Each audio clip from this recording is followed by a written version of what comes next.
Bem-vindos a mais um Giro Sindical. Eu sou a economista Renata Belzuncis. O Giro Sindical é uma parceria entre o DIEESE e o SINDIC-CT. DIEESE é o Departamento Intersindical de Estatística e Estudos Socioeconômicos e SINDIC-CT é o Sindicato Nacional dos Servidores Públicos Federais da área de Ciência e Tecnologia no setor aeroespacial. Nós temos o tempo do lazer, o tempo da família, o tempo do cuidado, o tempo da educação, dos estudos e o tempo do trabalho. E esse tempo que tem sido cada vez mais importante e extenso na nossa vida é um tema sobre o qual a gente vai conversar hoje. E para ajudar a gente aqui nessa conversa, a gente conta com a socióloga Ana Cláudia Cardoso, que inclusive é autora de vários artigos e livros sobre o tema e tem um no Prelo. Ana, obrigada por aceitar nosso convite, bem-vinda.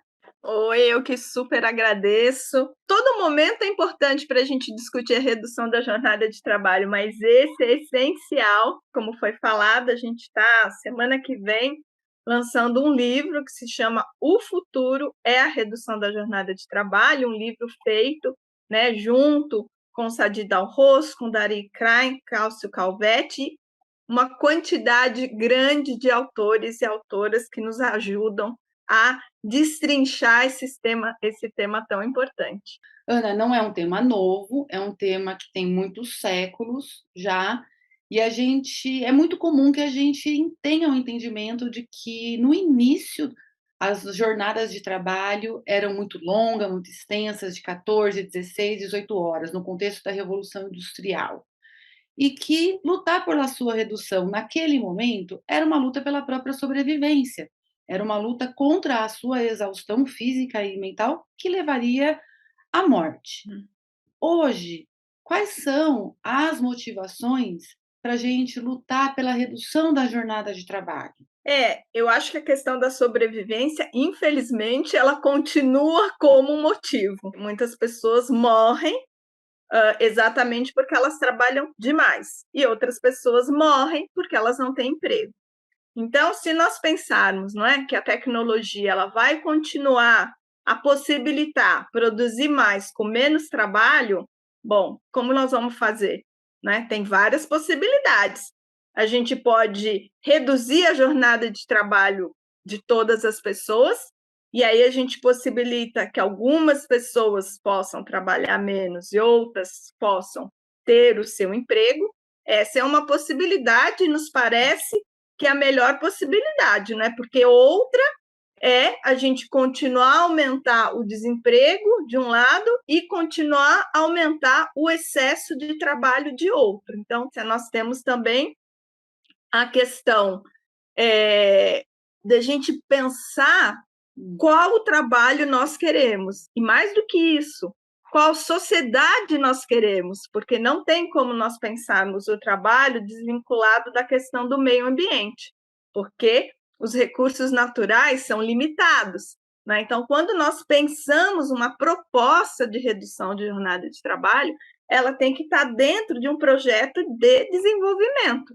Não é que pense, claro, o aumento dos empregos e dos salários, mas também a redução da pobreza, da miséria e a preservação do meio ambiente. Aqui no Brasil, Ana, quando a gente discute a jornada de trabalho, no século XX, nós avançamos na sua redução, mas foi um avanço ainda muito tímido, passando de 48 horas semanais para 44 horas na Constituição no final dos anos 80. Algumas categorias de trabalhadores bem organizadas, com sindicatos atuantes, conseguiram já passar a jornada para 40 horas semanais. Temos condições para efetivar uma redução de jornada de trabalho hoje no Brasil? Sim, na realidade, a gente pode retomar os argumentos que nós construímos, ou seja, que o movimento sindical construiu na campanha pela redução da jornada de trabalho sem redução de salários que aconteceu em 2002. Já há muito tempo nós não temos redução da jornada de trabalho no Brasil. E durante esse período, houve sim muito aumento de produtividade. E a redução da jornada de trabalho é uma forma da classe trabalhadora se apropriar do aumento de produtividade. Afinal de contas, o aumento de produtividade é fruto do trabalho dos trabalhadores. Um outro ponto é que o custo do trabalho no Brasil ele é muito baixo. Então, uma redução da jornada de trabalho sem redução de salários no Brasil não traria, não impactaria tanto as contas dos empregadores. Além disso, a gente pode tomar como exemplo, né, experiências de outros países, como no caso da França, que vinculou uma ajuda governamental às empresas desde que estas se obrigassem a gerar empregos. Então, esta é uma questão que nós podemos pensar, sobretudo em relação às pequenas e médias empresas, ou seja, não dá para pensarmos uma redução da jornada de trabalho no Brasil sem incorporarmos as pequenas e as médias empresas. Então, sem dúvida, tem que ter uma negociação, uma discussão coletiva, né, junto com o movimento sindical, como seria essa forma, né, de ajuda governamental e quais seriam as obrigações das empresas. Então, não apenas não reduzir o salário, mas não reduzir as pausas, não intensificar o tempo de trabalho, não é? Porque você não pode reduzir a jornada de 44 para 40 e deixar com que os empregadores intensifiquem o trabalho para produzirem a mesma quantidade que produziam nas 44 e passar a produzir nas 40 horas, porque aí não resolve. Tem que ser uma negociação coletiva com os trabalhadores, tem que ter regras claras para que o tempo de trabalho não seja intensificado e regras claras para a questão da flexibilização, né? Ou seja, eu tenho que pensar sempre redução da jornada de trabalho, intensidade do tempo de trabalho e flexibilidade do tempo de trabalho. Porque se o capital continuar a usar a flexibilidade do tempo de trabalho só em função dos seus próprios interesses, aí também não funciona. Então, é um tripé que a gente chama, né? Redução da jornada sem redução de salários, uma flexibilidade que também possa acontecer em função dos interesses dos trabalhadores e um não aumento da intensidade do trabalho. E o Brasil tem condição, não é? Tem condição e tem necessidade. Então, isso a gente tem que ter muito claro. Pois esse giro sindical vai para um intervalinho e volta já.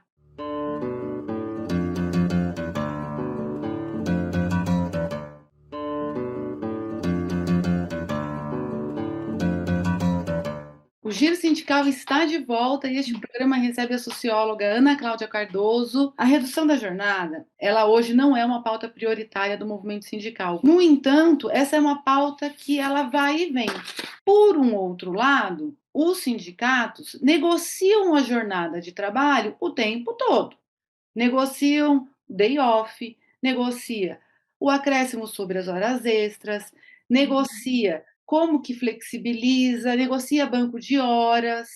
Como que você vê essas coisas? Primeiro, essa coisa que vai e vem da pauta prioritária e essa negociação que ela tem sido feita cotidianamente. Quando nós falamos de tempo de trabalho, nós estamos falando de tempo da vida, né? Porque a depender do tempo que o trabalho ocupa na nossa vida, significa que nós não temos tempo para viver os outros tempos sociais, não é? Da família, do lazer, do descanso, da vida política. Então, por isso que essa discussão ela é tão importante. Se nós olharmos, por exemplo, as reformas trabalhistas que aconteceram no mundo a partir de 2008, um dos principais temas foi o tempo de trabalho, ou seja, o capital sempre tentando destruir os limites que a classe trabalhadora foi criando ao longo da história. Então, criando possibilidades de negociação coletiva, part-time, tempo indeterminado, intermitente, etc., etc., até a gente chegar no caos agora, que é o trabalho em plataformas. Então, isso está o tempo todo. Agora, a depender do contexto, o movimento sindical consegue impor uma redução da jornada de trabalho, em outros momentos ele não consegue, mas o tema da jornada ele é cotidianamente negociado. As pausas, o ritmo de uma linha de montagem, as metas, quando eu discuto meta, eu estou discutindo o tempo de trabalho. Agora, é claro que se eu tenho, né, uma situação de algum jeito favorável é muito mais fácil, não é? Por exemplo, na época da campanha pela redução da jornada de trabalho, lá 2002, 2003, até 2007, quando a gente olhava para as negociações coletivas, a questão da redução da jornada de trabalho estava muito presente, exatamente porque esse era um tema que estava sendo debatido nacionalmente. Então, o que nós precisamos é sempre essa combinação, uma pressão que saia dos trabalhadores e dos sindicatos, mas também uma ação institucional e governamental que busque colocar essa discussão em pauta. E agora nós estamos vendo que ela volta para a pauta. E não é à toa que volta depois do contexto da pandemia, né? Por exemplo, no caso do Brasil, a gente vê que a questão da redução da jornada de trabalho é um dos pontos centrais no processo de negociação coletiva da categoria bancários, por exemplo. Em alguns países, a redução ela foi levada para o debate público por meio de próprios governos nacionais. E é uma situação inusitada, pelo menos para nós, brasileiras e brasileiros, é muito inusitado que o próprio governo faça o debate, paute o tema, e às vezes contrariando até os empresários.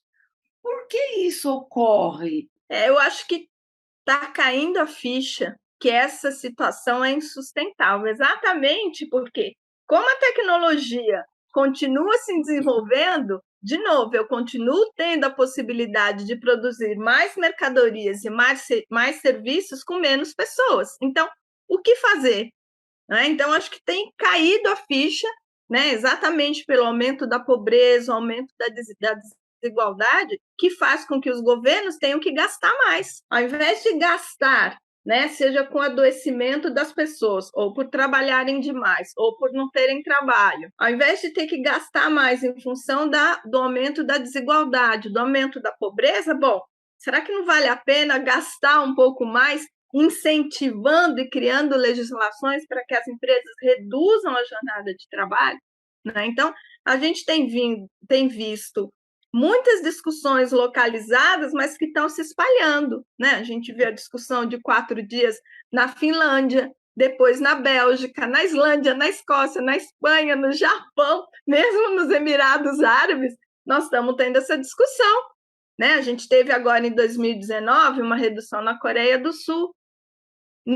Na Alemanha, o IG Metall está retomando essa questão, né, para a redução da jornada de trabalho para 32 horas, não é? A mesma coisa se a gente pensar o comitê executivo, que a gente chama do CES, né, Comitê Executivo da Confederação Europeia de Sindicatos, recolocou também essa discussão. Né? A gente viu o movimento também 4 Days Work Week, que começou na Nova Zelândia, né? Algumas empresas experimentando, mesmo as empresas experimentando a jornada de 4 dias, e depois a gente viu empresas na Alemanha, na Grã-Bretanha, na Irlanda e mesmo no Brasil. Um trabalhador descansado, ele produz mais e melhor, ele tira menos licença saúde, ele adoece menos. Nos dá a impressão, não é? Que está começando a cair a ficha de que esta situação anterior, né, de desregulamentação da jornada de trabalho, está ficando insustentável. Mas temos que. É sempre a gente fala a definição do tempo de trabalho, o resultado de uma correlação de forças, né? Então, não está nada determinado, vai depender um pouco dessa correlação de forças. Como é que a gente traz, como é que, na sua visão, a gente traria os empresários para essa discussão com o sentido de reduzir a jornada? Se a gente olha ao longo da história, o que nós vemos? Né? Que a redução da jornada de trabalho ela é sempre fruto de uma pressão da classe trabalhadora que pressiona os governos, que obriga o capital. Por isso que eu falei na questão anterior que sempre depende dessa correlação de forças. Agora, é claro que nós podemos criar espaços de reflexão na sociedade para mostrar para os empresários que as experiências de redução de jornada de trabalho não implicaram em aumento do custo, em redução da produção, pelo contrário, elas implicaram em aumento da produtividade. Então, isso nós podemos mostrar. Nós podemos mostrar para o capital quanto ele gasta com as licenças saúde, não é? O que significa para as pessoas trabalharem em excesso, não é? E quanto ele teria de redução de custos se as pessoas adoecessem menos, se elas tirassem menos licença, se elas estivessem mais dispostas no local de trabalho, se elas pudessem, olha, eu estou com um filho doente, hoje eu posso usar, não é, a flexibilidade em função dos meus interesses e ir lá levar o meu filho, ao invés de ficar ali trabalhando, pensando como é que vai fazer com o filho. Então, o que a gente pode é criar espaços coletivos na sociedade para mostrar para o capital que toda a sociedade ganha e que se as pessoas continuarem a cair no desemprego, elas não vão ter renda. Se elas não têm renda, não há consumo. Se não há consumo, não há produção. Então, essa discussão, o movimento sindical e o governo podem sim fazer com os empresários, né? Não é à toa que tem muitos empresários que estão, por conta própria, experimentando a redução da jornada de trabalho sem redução de salário. O Giro Sindical volta já.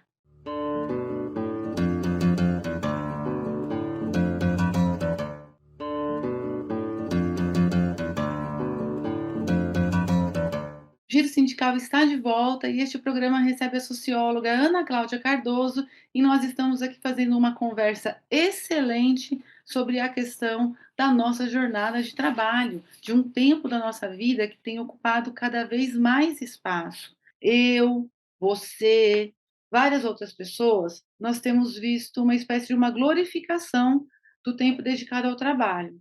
Então, são livros, temas, palestras como Trabalhe enquanto os outros dormem, e os multibilionários que viram exemplos, paradigmas de vida. No YouTube, a gente encontra vídeos de qual é a rotina do Elon Musk, de qual é a rotina do Bill Gates, e essas pessoas alegam trabalhar de 14 a 16 horas por dia, ou às vezes mais, enfim. Nesse contexto, falar em redução da jornada de trabalho pode soar até um pouco, olha, então quer dizer que será que eu não estou querendo nada da vida? Será que eu sou uma pessoa preguiçosa? Como é que você tem assistido essa glorificação desse tempo de trabalho? Isso foi sendo construído ao longo do tempo, não é? Então, isso está muito introjetado em nós. Né? A gente acha bonito dizer que trabalhou muito, que trabalhou no final de semana. E é claro que em contextos de desemprego, né, quando as pessoas têm medo de perder o emprego, isso fica ainda mais forte. Eu preciso mostrar que eu trabalho mais do que ela, porque se, né, tiver um processo de demissão aqui, bom, talvez eles olhem para mim e falem, bom, como essa daí trabalha mais, eu vou mantê-la. Então é muito difícil. Essa era uma questão lá da campanha da redução da jornada de trabalho em 2002, né? Muitos dirigentes sindicais falavam, mas o trabalhador vai falar, imagina que eu quero é trabalhar mais. E a gente falava, não, as pessoas não querem trabalhar mais, elas querem ter um rendimento melhor. Ninguém faz hora extra porque acha legal fazer hora extra. As pessoas fazem hora extra porque é um salário muito baixo, né? Então, eu acho que essa é uma coisa que a gente tem que pensar e a gente tem que, de novo, como sempre, criar espaços de reflexão, seja dentro dos partidos políticos, seja dentro dos sindicatos, para que as pessoas olhem para isso e entendam que se fosse real que trabalhar 12 a 14 horas fizesse as pessoas, né, ficarem ricas, a gente estaria no paraíso, e não é. Né? Então, não há possibilidade de ir adiante se a gente não criar espaços de reflexão, para que as pessoas entendam que esta é uma ideologia, né? Para enganá-la, para ela continuar a trabalhar cada vez mais. Então, essa é uma discussão que a gente tem que estar colocando o tempo todo e tomar cuidado com a gente também, porque muitas vezes, sem querer, nós estamos alimentando essa ideologia, né? Na realidade, o que a gente tem que buscar é um trabalho de qualidade, né? E um trabalho de qualidade significa não apenas um tempo de trabalho menor, mas um tempo de trabalho que não nos adoeça. Nós estamos vivendo numa fase de adoecimento mental muito grande no trabalho, diferente do adoecimento físico, que era mais comum há muitas décadas atrás. Faz sentido essa afirmação para você? É que, na realidade, a gente tem um grande problema, porque a gente continua com adoecimento físico, só que além do adoecimento físico, agora, né, se explicita mais o adoecimento mental. E a gente sabe que esse adoecimento mental está muito vinculada à gestão por metas e objetivos, que é uma intensificação do tempo de trabalho.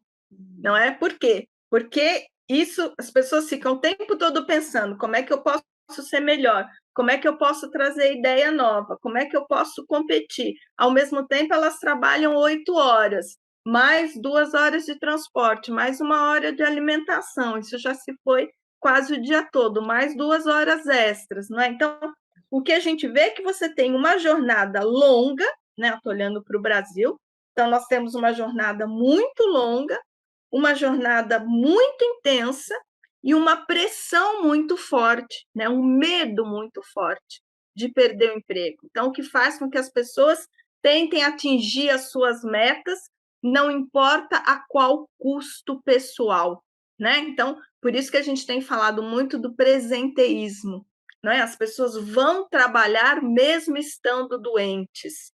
E agora, então, com o teletrabalho, é o paraíso para o empregador, né?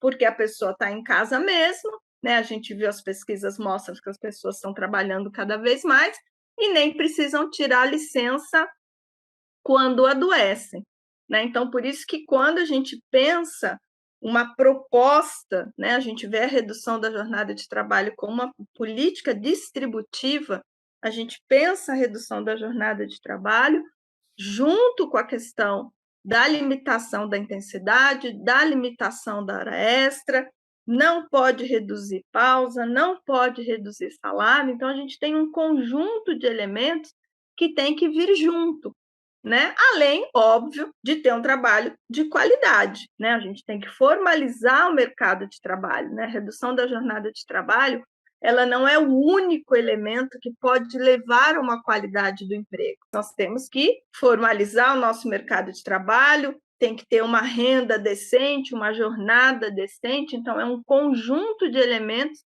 que possibilita a gente atingir uma qualidade no trabalho. Lemas muito comuns das campanhas de redução de jornada de trabalho são redução de jornada sem redução de salário e trabalhar menos para que todos trabalhem. Mas esses lemas, eles não fazem muito sentido quando você tem mais da metade da ocupação, da metade das pessoas trabalhando na informalidade.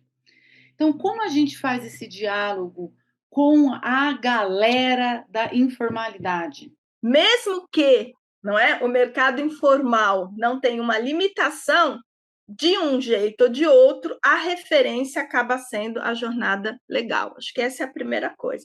A segunda foi como eu falei anteriormente. Então, nós temos que pensar a redução da jornada de trabalho combinada com um conjunto de outras regras, de outras leis.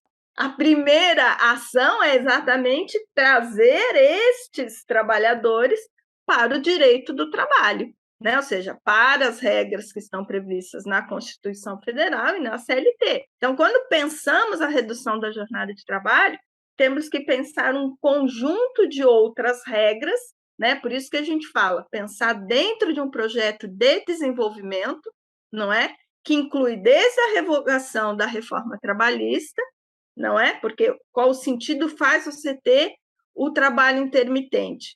Para o trabalhador, não faz nenhum sentido, não é? A mesma coisa é isso, eu tenho que. Não é a redução da jornada de trabalho que vai conseguir formalizar o emprego, não. Eu tenho que ter outras leis, não é? Outras ações, outras políticas públicas que levem esses trabalhadores a retornarem ao mercado formal de trabalho. Ana, muito obrigada pela conversa. Há muito mais o que se dizer sobre isso, e você tem muito mais a dizer sobre isso e outros temas. Muito sucesso para o livro que está chegando, chamado O Futuro é a Redução da Jornada de Trabalho. É um livro com a Ana e outros pesquisadores do mundo do trabalho. Logo mais estará por aí na praça. Eu que agradeço e que esse tema volte com força total na nossa luta, na nossa reflexão cotidiana. Muito obrigada. Seguimos.